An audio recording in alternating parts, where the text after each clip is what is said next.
And welcome back to the channel. In this video, I'll be taking you through the previously unreleased police interviews conducted with Lucy Letby after her arrest in 2018, 2019 and 2020. In this episode, detectives question Lucy for the first time regarding child A and the circumstances surrounding his death. The jury were taken through the following interviews during Lucy Letby's original trial. This took place on Monday, April the 17th, 2023 at Manchester Crown Court. Now, as always, this video has been made possible by the purchasing of court-approved transcripts, further details of which can be found in the video description box below. Okay, in relation to child A, other than the notes, do you remember child A and your care of child A, other than the notes you've just gone through? Yes. You do. Would you like to tell me exactly, in your own words then, what your involvement was with child A regarding around the time he collapsed? So I remember I came on duty. We start our night shift at 7:30 and we have a general handover period, which usually lasts until around 8 o'clock. And at that point, I went to child A's cot side to receive individual handover with the nurse that had been looking after him in the day. And I believe this was around 8 o'clock. And at this point, the nurse looking after him was connecting or drawing up some fluids to be connected via a long line that child A had inserted during the day. So at this point, whilst we were getting handover from each other, I checked the fluids with this other nurse and she connected them via the long line. And shortly after that is when we noticed that child A had gone quite pale and mottled in his skin. Dave Harkness, the registrar, was in the nursery at the time, and we called Dave over and began initiating airway support because child A was apneic. And then we put out a crash call and Dr. Joram came, and then child A had full resuscitation. You came on duty at 7:30? Yes. Okay, so what were your actions when you came on duty on the ward? So we have a generalised handover to start with all the nursing colleagues, that handover from the day shift to the night shift. Okay. And then, I'm not 100% sure of the timing, but I believe I got to child A's cot side around 8 o'clock to have that individual handover on child A from the nurse that was caring. Do you specifically remember this shift of child A? Yes. Okay. Why do you remember that? I remember child A. So do you specifically recall going to child A's cot side? Yes. Okay. Tell us about your observations of child A at that time. So I remember child A was on CPAP, which is respiratory support. And I didn't have a lot to do with child A at that time because when I came to get the handover, the nurse caring for him was already drawing up sterile fluids to go through the long line that had just been put in by the doctors. So we went straight to checking the fluids. Okay, tell me about what the support was, the breathing support. Child A was receiving CPAP. Okay. And at that point, was there anything that alerted you to anything? Even though you can't remember which specifically child A had, did you notice anything that had concerned you with the way he was receiving that treatment? Not with that. The only thing I do remember is that he was a little bit jittery in appearance. He was a bit jittery in his limbs, and that can be a sign of low blood sugars. And he was due a blood gas and a blood sugar shortly after I came on shift. Okay, so tell me what jittery is. Jittery is sort of when the baby is making sort of involuntary jerking movements, their limbs. So it's not in reaction to pain? No. No. So jittering is something you recognise as being, it can be a sign of low blood sugar. It's quite a different movement. Okay. Is that common? It is common for preterm babies to be hypoglycemic, yes. And was that? And that's why we were keen to get the fluids connected, because we were conscious that he hadn't had fluids via his long line in the UVC at that point. Okay. Would the fluids have included something that would aid the jitteriness? Yes. Okay, and what was that? I'm not sure without looking which fluids we connected, whether it's 10% glucose or TPN. Okay. So tell me who the nurse was that you took over from. Melanie Taylor. Okay. What was her handover to you? This is from memory. I can't remember specific details, Okay. but I don't recall there being anything of any due concern. Okay. So when you came on duty, how was Child A presenting to you initially? From what I remember, I didn't have any concerns other than this jittery movement. Okay. Do you remember how long into your shift that he became jittery? No. So you said that you checked the fluids with the other nurse. Is that again something that you specifically remember with regards to Child A? I can't remember which fluids, but I know that Mel was there with the fluids when I came to get handover, and we made that a priority to check the fluids and get those set up and running. Okay. Again, why was that? Why was that a priority? Because he hadn't had his peripheral cannula, inserted in the day. He'd had a UVC that they weren't happy to use, and he'd had a long line inserted that the doctors had confirmed we could use. So I think he'd gone a few hours without any fluids. Okay. Is that normal? Is that a cause for concern? It's not ideal, but when you have new babies and you can have problems obtaining access to be able to give fluids, yeah. Right, okay. But there was nothing that gave you any concern apart from the jitteriness No, not that I remember. at the point of handover? No. Okay. So you said he became pale and mottled. Is that during the handover with Melanie? I think it was after we connected the fluids. Okay. He was normal in appearance when we were having handover, and once we connected the fluids, it was noticed that his colour changed. Okay, so with regards again from memory, yourself and Melanie, did you do that together? I think Mel was drawing up the fluids, and Mel was sterile because you have to do it aseptically, connecting fluids. So I believe she was gowned up and setting the fluids up, and I checked the fluids with her because two people have to check any bags or any fluids that were running. Okay. And then I think from memory, Mel connected the fluids to the long line. Okay, so what? And then we set up the pump together, the infusion pump. Okay, so physical interaction at that stage with Child A, what exactly did you do? In layman's terms. I don't recall having any physical contact with Child A at that point. Okay, so when did you have physical contact with Child A? Do you recall? No, I think it was when he deteriorated. Okay. Do you remember what you were doing just prior to the deterioration, Lucy? Where you were? I think I was at the bedside checking the equipment. So usually when we have received handover, we'll then go through and check all the emergency equipment. Right. Check any infusion pumps, any ventilator support. You check all the equipment, check your incubator, those sorts of things. And were there any issues with the equipment at that time? No. Okay. And that's where you were just before he became unwell? Yes, I think so. Was anyone else with you at the time?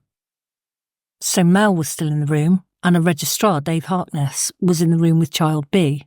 Okay. What was Mel doing? Do you remember at the time? No. Okay. Were there any other babies? I think she may have been writing her notes, but I'm not 100% sure. Right. Were there any other babies in the room at that time?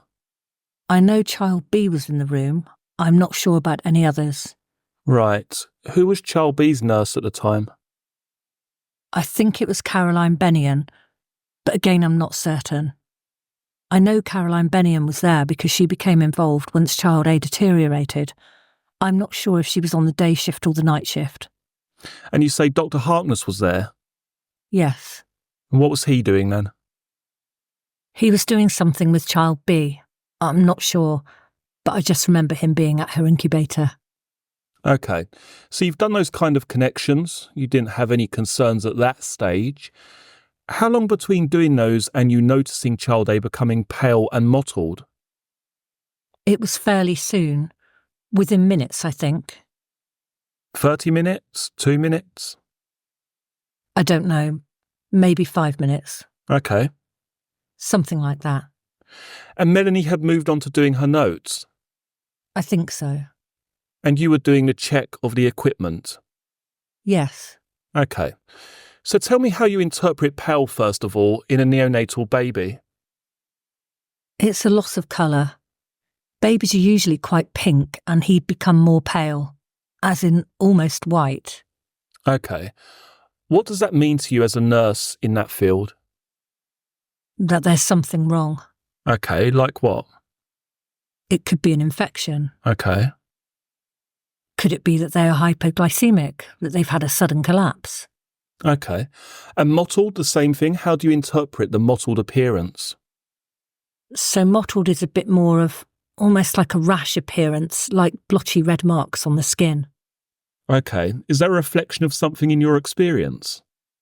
Again, it can be a sign of infection, low blood sugars. If they're cold, they can become mottled. If they've got poor blood gases. Okay. And exactly what is mottled? What is a mottled appearance? Yes. So when the baby's quite pale and white, they can have sort of red areas on them. Red? Yeah, like reddy purple, yes. Okay. Was this specifically with regards to child A? Was it localised or was it spread out? Where exactly did the mottling appear? I think it was his hands and feet. Okay. And he was centrally pale.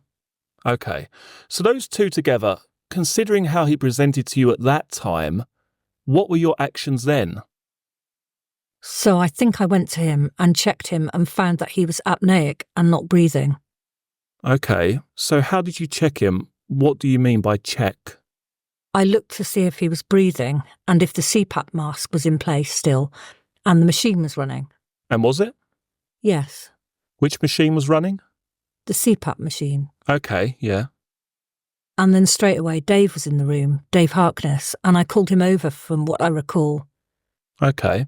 How did you have to almost stimulate child A or physically check him? I think so, but I can't remember. Okay, so you say that you saw he wasn't breathing, that he was apneic. Yes. So tell me how that presented in child A. How did I know that he was apneic? Yes. I think I went over and assessed him. He wasn't breathing, and I'm not sure what his observations were doing. I can't recall his observations at the time. Okay. At that time, was anyone else with you? Yes. Dave Harkness was on the cot side next to him. I'm sure Mel was in the room, and Caroline Bennion. So Dave Harkness would have witnessed the apnea, the breathing had stopped, yeah? I'm not sure that he was looking at child A at that time, but he was in the room. So how did he become aware that child A was apneic? We called him over. Okay, who's we? I'm not sure whether it was myself or Mel or Caroline. Okay. I'm not sure who. We were all in the room from what I remember, so I'm not sure which of us, who I called for first or how it... We were all in close proximity. Was he attached to any monitors? Yes, he would have been attached to a Philips monitor. Okay. So in child A's case in particular, did the monitor go off? I can't remember. Right. Specifically. Was it the monitors that attracted you to child A being apneic, or was it your visual observations? I can't recall, but I would assume it would be the monitor. Okay, so had you moved away from child A after you'd done the handover? I can't specifically... I don't know. Right, because you said you were checking the... If the equipment is adjacent to the cot side, though... Were you with child A throughout that period? I believe I was checking the equipment, yes, at his cot side and his charts. When you talk about this mottled rash, can you give us any further description of how it showed? Its shape? I think from memory it was more on the side that had his line in. Okay, which side was that? Do you remember? I think it was his left side. Okay, and you described it as a red-purple colour. Can you sort of help us with any comparisons with anything colour-wise, the way it showed? Was it bright red? Was it dark red? I think it was more pale than the mottling, than the little areas of mottling. Okay. but predominantly it was his paleness. Did anyone else see that mottling on child A? Yes, I think it was still there when I called Dave and Caroline and the other nursing staff came in. Did they say anything about it to you? Yes, we were advised to stop the fluids on the long line straight away. Did they say what they thought it was? I think Dave mentioned that it could be potentially an issue with the line, so to stop the fluids. Okay. How does a long line cause mottling? If the long line wasn't in the correct position, you were running fluids and it was going outside of the bloodstream into the tissues, then it would cause circulatory problems to Okay, right. that limb or that area. Okay. Who had inserted the long line? I think it was Dave Harkness. Doctors insert it, so it would have been a member of the medical team. Okay. And that was prior to you coming on duty, I think you said, didn't you? Yes. So that was already in situ. Yes. Okay. At 20:05 you put 10% glucose commenced via long line with SN Taylor as agreed by Registrar Harkness, who was present. What was this for? All the babies that aren't being fed need to have some fluids running to maintain the blood sugars. So 10% glucose is the standard formula we would give for TPN. So child A was commenced on, obviously, 10% glucose. Okay, and if we move along there, I think we've covered, you noted him to be jittery. He was due to have a blood gas and a blood sugar taken. I think you mentioned that to us, didn't you? That you went through the process of that. How was child A handling at that time? I don't recall handling child A. Right. At all that day? No. Okay, so you've put there at 2020, child A's hands and feet were noticeably white, centrally pale, poor perfusion, child A became apneic. So you put there that child A became apneic at the time, his hands and feet were noticeably white. So was that the correct sort of way it displayed? His hands and feet were white, you saw them being white, and then he became apneic at the same time? Or was that afterwards? I can't recall specifically. But was anyone else present when you saw those? There were other staff present in the nursery, yes. I remember raising about them being white. That's when I was advised to stop the fluids. At that time? Yes, I believe when I was called for help, yes. Okay, so where you've put centrally pale and perfusion, the poor perfusion refers to how you described around the limbs, yes. The extremities, okay. Yes. Okay, and that could be caused by a problem with the long line? Yes. So that's the same thing? Yes. Okay. What do you mean by perfusion then? What's perfusion? The circulation. Okay. Was there a reason why it was particularly poor with child A? No. In your opinion? No. Okay. Then you've got Registrar Harkness in the nursery and assistants called for, so I take it he was there pretty straight away, was he? Yes. And what was his initial advice to you? To stop the fluids. And then shortly afterwards, quote, no heart rate was detected and full resuscitation commenced as per medical notes. Do you want to just go through that process of the resuscitation for us then, specifically to child A? Okay. I can't remember specifically my role with child A. Right. Is there anything at all that you do remember about the resuscitation? No.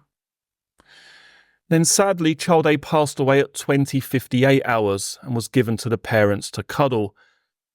How are you feeling about that? It was awful, really. Can you explain what was going through your mind? Just how quickly it had all happened. And I didn't have a relationship with the parents or anything. And obviously they came and child B was in the room at the time. And we were conscious that we were split between two babies. And child B was present when this was all happening as well. Do you know who gave him to the parents who passed child A? I think it was myself. You think or you remember? No, I can't remember specifically for definite. What made you think it might be you? Usually it's the member of staff that has cared for the baby, that's assigned to look after the baby, that would have that role. It must be a very difficult time for you. Yes. How do you sort of deal with that? What's your sort of coping mechanism for that? I think we just all as a team sort of supported one another with it. Do you remember any sort of debriefs or chats with? There was a debrief. Debrief? A few days later, I think. I'm not sure of the exact date, but there was one held formally. You remember that, do you? Yes. Who was involved with that? Who was present? I think it was led by Dr. Jairam. I can't remember any of the specific details about it. Was there any particular outcome from it all? No, I believe there was some mention that Mum had various health issues that were being looked into, whether they could have affected child A and child B, but I don't recall anything else. What about offloading to friends or family, after your shift? Did you do any of that? I can't remember specifically, but I would have told my parents and my friends, yes. But you don't know specifically? No. Okay. Up to child A, had you had experience of babies passing away professionally prior to this death? Yes. Okay. What kind of occasions were they? In what circumstances? I'd seen babies pass away at Liverpool Women's when I was doing my training there. Very preterm babies. Okay. And we lost a 23-week baby on the unit when I first started, so I'd seen that baby. Okay. Is there sometimes an element of a death being expected within the neonatal unit? Sometimes, yes. Okay. Depending on the baby's condition and gestation and things, yes. With regards to child A, was his death anticipated or expected? No. My concern at the time was whether there had been any issue with the long line, because it was sort of in a few minutes after we connected the fluids that he seemed to deteriorate. So I think my concern was that there was an issue either with the line or the fluids that we'd connected. Okay, so you explained about how the long lines can be in the wrong position and that can cause problems. So that was your concern with the long line, is that correct? Yes. Okay, what were your concerns about the fluids that had been administered and could cause a collapse? So I didn't have a concern specifically about the fluid, but when thinking of what could have caused it, my concern was maybe that the bag of fluid wasn't what we thought it was, potentially. Okay. What did you think it was? 10% glucose. Did you say that Melanie attached it, or you just don't recall who attached it? I believe Mel was sterile, so I think Mel would have attached it if she was sterile. Okay. She would have been the one to have connected it. I can't remember for definite who connected the bag, no. Where does the bag come from? So the bags are all pre-sealed and they were in a cupboard in nursery 1. So who actually retrieves those out of the cupboard? The nursing staff. Okay, so did you retrieve that bag for child A? No, not that I recall. I recall that Mel had already had the bag out. Okay. And already had the line ready to run through, so we checked the bag together. Okay. As part of your checks of his equipment, did you recheck his bag and the long line after Mel had attached it? I can't recall specifically. Would there be any record made of who attached this bag? So usually when we sign the drug chart, the signature that's signed first is usually the person that connected, and the signature below is the co-signer. You then go on to say that, quote, the hand and footprints were taken with consent along with a lock of hair. Hand and footprints of sibling also obtained as per parents' wishes. Parents and maternal and paternal grandparents have had time alone cuddling child A. Child A has also spent time on CLS with parents on cold cot.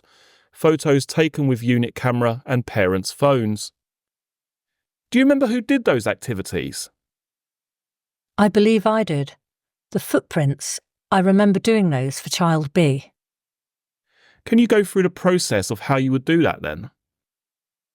We have a kit on the unit, that has a set of paper and wipes that we wipe the foot with and then imprint that onto a piece of card that's usually done with 2 people. We do it with the hand and the feet. Okay, obviously a very difficult, child A's passed away and you're doing that. How does it make you feel doing that process? I personally find that process It's quite nice to do something nice for the baby and with the baby, and I see it as a way of giving parents memories. Okay. Where do they take place? Where do you actually do this? I can't remember specifically where we do it, but you can either do it in the incubator or after the baby's passed away and it's on the cold cot. We can do it in there. We can do it when they're sat on the mum and dad. We can do it wherever, really. I don't recall specifically where I did child A's. And who is present when this occurred? Anybody can be present, so if the parents can be there, we usually do it with 2 members of staff for the practicality of having somebody to assist you with the paper and the wipes, so it's usually 2 members of staff that do it. And what? The documentation that you referred to in those notes, what is that documentation? So we have a bereavement checklist that we have to go through when a baby dies.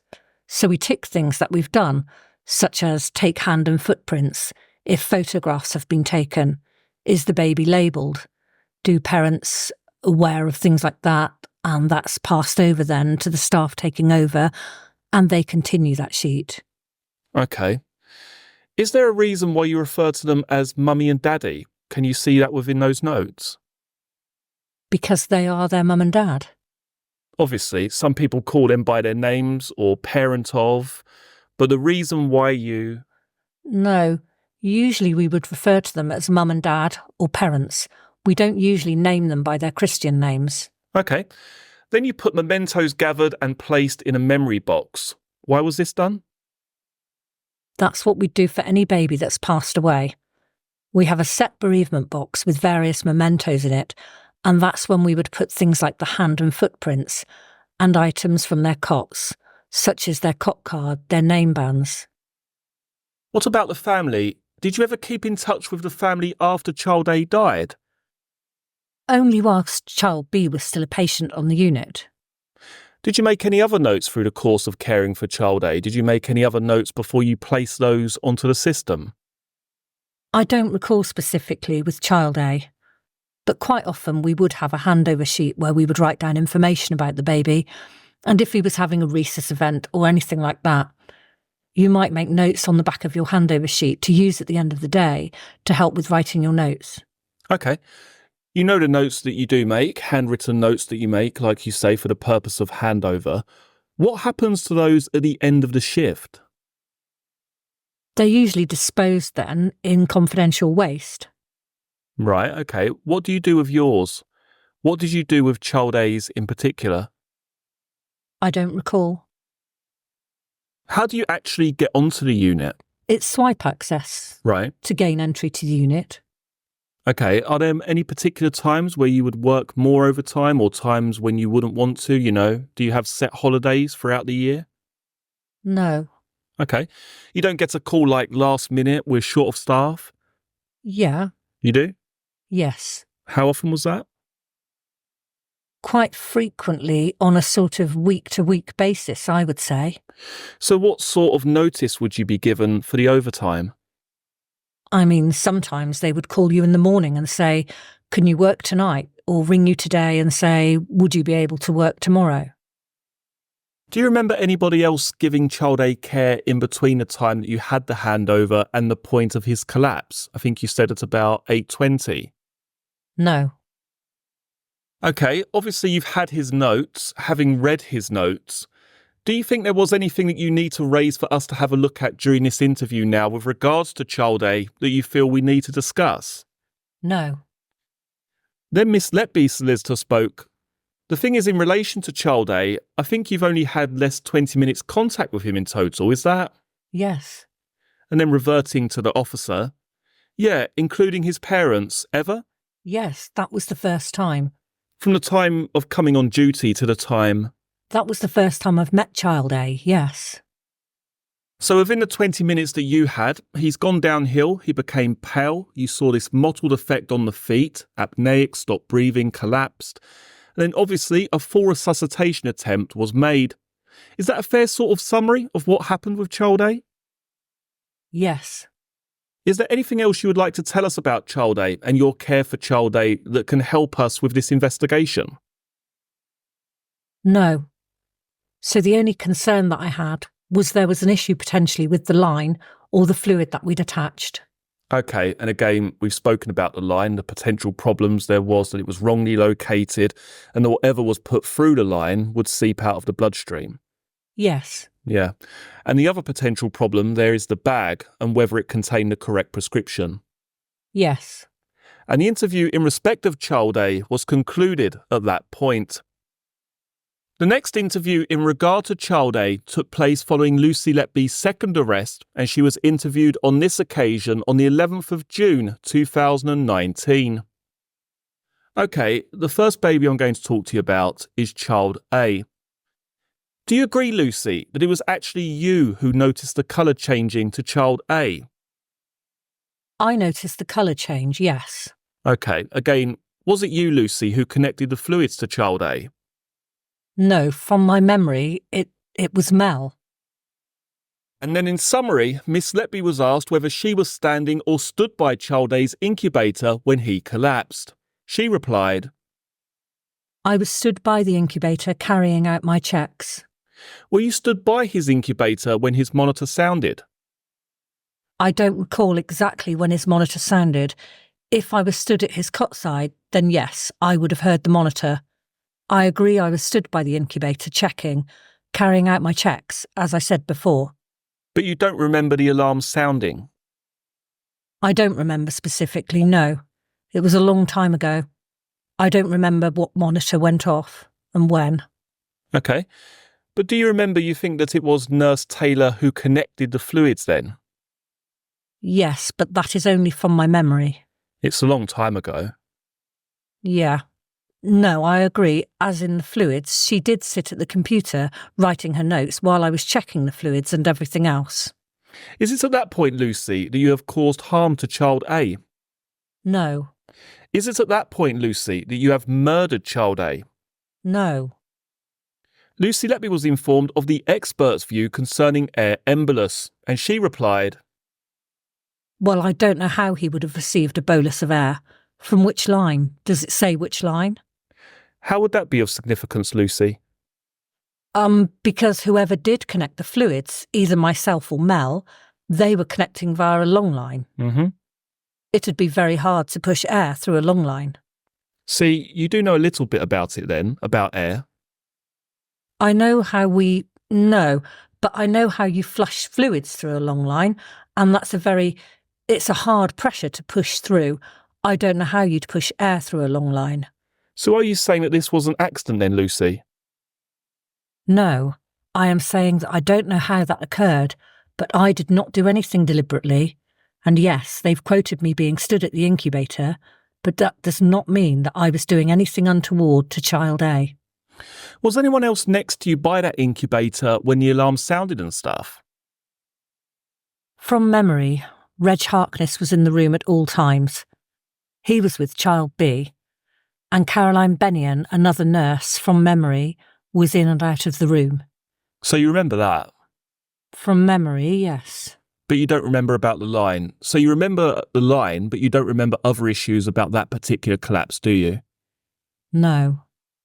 Did you deliberately inject air to Child A? No, I did not. Did you see anyone else cause harm to Child A? No. Do you have any explanation, Lucy, for Child A's collapse? No. My concern at the time with Child A was whether there had potentially been an issue with either the fluids or the line, because it was so quickly after the fluids had been connected that there was a problem. I know I had asked for all fluids to be kept, for the bag at the end to be checked. I don't know whether that was done or not. Do you know if... What can you tell me about air embolisms? I don't know a lot, air embolisms. I know when we're priming lines, we're always taught to prime the lines fully to make sure that the lines don't have any air in them, because that would be dangerous to the patient. Mm-hmm. But when were you taught that, Lucy? When I very first started doing fluids, when I started on the unit. Do you remember who told you that? Not specifically, no. Right. But that's something you clearly knew, you were aware of. Yes, it's something that all nursing staff, we're very meticulous about checking the lines. And you'd be aware of the consequences of getting that wrong, wouldn't you? Yeah, I think all nursing staff would be aware of that. And what are the dangers, Lucy? Well, I don't know what it would cause, but you don't want air going into the bloodstream. Why? Because that's just not where air would go. It's not the natural pathological of where air would be. And what are the consequences then if air was in the bloodstream? I'm not sure. Would it affect the baby's perfusion? I don't know exactly how it would affect a baby. The next interview took place on the 10th of November 2020. Did you ever try pushing air through long lines, Lucy? No. Did you push air through child A's peripheral line or his UVC? No. Is there any way that air could accidentally be inserted through the UVC? Not that I'm aware of, no. Would there be any visible changes to the skin, do you know? I'm not sure. Can you explain to me what internal effects this process would cause? If there was air down the line. Yes, and had been administered into a neonate. Like an air embolism. An air embolism. Do you want to elaborate what that is for me then, Lucy? I don't know exactly what it is, but when we were taught about lines and things, that's the things we were taught of. That you clear the line and don't, make sure you haven't got any air in, because that's what it could lead to. And you were fully aware of that throughout your time on the NNU, and you were confident about that process? Yes. Lucy Letby was then informed of Professor Arthur's opinion, he having reviewed the radiographs, and was asked, quote, "Is there anything you would like to say regarding that observation from Dr. Arthur's, Lucy?" No, I can't explain how air got there. Lucy Letby was then informed of the opinions expressed by Dr. Evans and Dr. Marna Reedis, and asked, "Is there anything you wish to comment regarding this?" I did not deliberately give him any air. Okay, Lucy, so we're going to talk to you about some social media and Facebook accounts, all right? DC Stephen Owens has the data retrieved from the download and has provided analysis of searches made through your Facebook account. Can you describe your relationship with the parents of child A? There is no relationship with the parents. You have no relationship. Did you have any? Did you talk to them? Did you? A professional relationship. Professional? But nothing outside of the unit, no. Was that the case with all the parents? Of the babies in the inquiry? Yes. Yes. Did you have any contact with them outside of work, Lucy? No. How did you communicate with them if you needed to speak to them? It would either be in person, on the unit, or telephone calls. Any other means? No. And who instigated the contact? Would you instigate the communication? Well, it would be either way. It would be if the parent phoned the unit or came to the unit and asked a question, or if I had something that I needed to talk to the parents about. Did you use social media to research the parents, Lucy?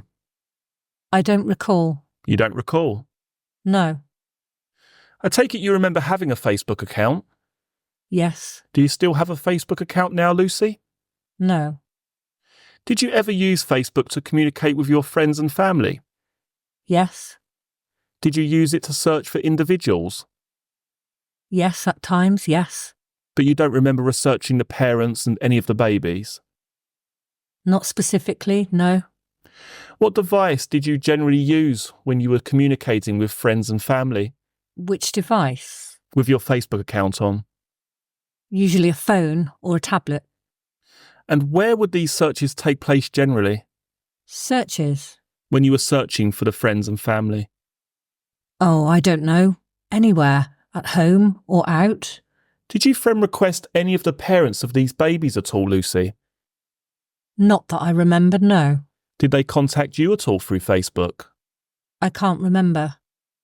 So from our records, Lucy, child A, who was born on the 7th of June 2015 and died on the 8th of June 2015, on 4 attempts, the 9th of June, the 10th of June, the 25th of June and the 2nd of September 2015, you searched on your account for the name of the mother of child A and B, which we know is the mother. Can you give any explanation for that? No. Do you agree you made those searches on Facebook then? Now I've told you this. Yes. Yeah, if they're there. But I don't recall why, or that I've pursued it any further in terms of asking them to be friends or messaging them or anything like that. There was obviously 3 searches, Lucy, in June, pretty much after the birth and obviously the death of child A as well.